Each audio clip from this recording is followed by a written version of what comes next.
ఇవాల్టి సభ ఇంతటితో సమాప్తమవుతుంది. రామా, ఇది ఆలోచించు. ఈ సమాచారాన్ని నువ్వు ఇంట్లో ఎలా చెప్తావో? ఇంట్లో నువ్వు పెద్ద పెద్ద మాటలు చెప్పావు.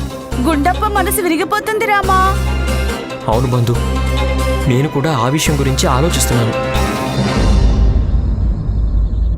లామా వచ్చేసాడు. ఇదేంటి లామా, నువ్వు నాకు పుస్తకాలు తీసుకురాలేదా? గుండప్ప గురుకులంలో గురువు మౌఖికంగా బోధిస్తారు. పుస్తకాలతో ఏం అవసరం ఉండదు. అవునా, ఇది ఇంకా మంచిదే. ఇప్పుడు నేను బాలశిక్ష పుస్తకాల భారం మోయాల్సిన అవసరం ఉండదు.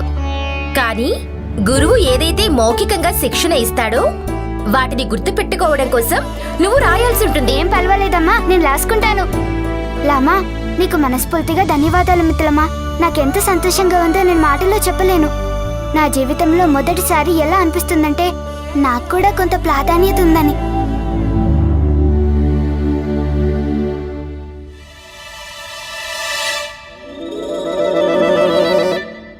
లామా, నువ్వు మౌనంగా ఉన్నావేంటి? అమ్మా చూసావా?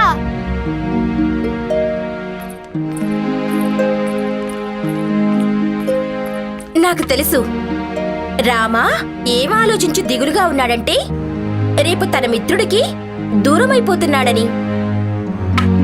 ఏం పర్వాలేదు రామా, గుండప్ప ఏటో దూరంగా వెళ్ళలేదు కదా. గురుకులం ఇక్కడ విజయనగరంలోనే ఉంది కదా. నీకెప్పుడు అనిపించినా వెళ్ళి గుండప్పని కలవచ్చు.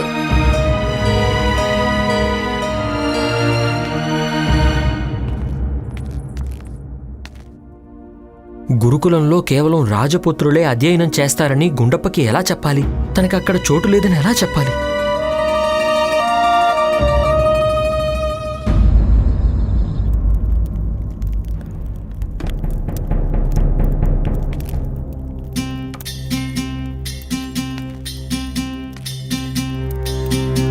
తెలివిలోనే శక్తి ఉంది.